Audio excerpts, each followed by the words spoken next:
बना लो न हम क्या अपन लगहर ए जादो जी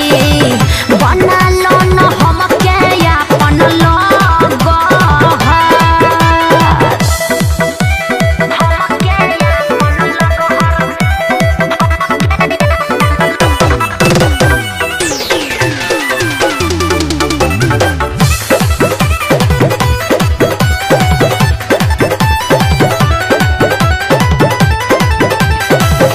रोजली हम जा बिना बनल भतार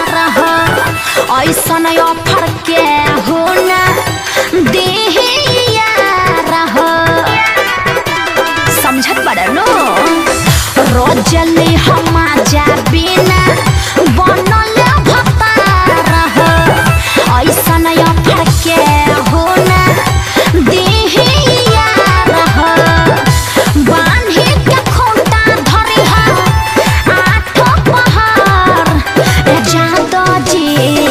बना लो न हम के अपन लगहर ए जादो जी बना लो न हम के अपन लगहर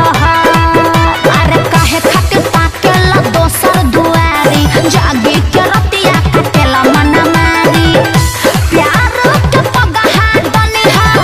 सुबह शाम दोपहर प्यार के पगहा बनिहा सुबह शाम दोपहर जादो जी बना लो तू हम के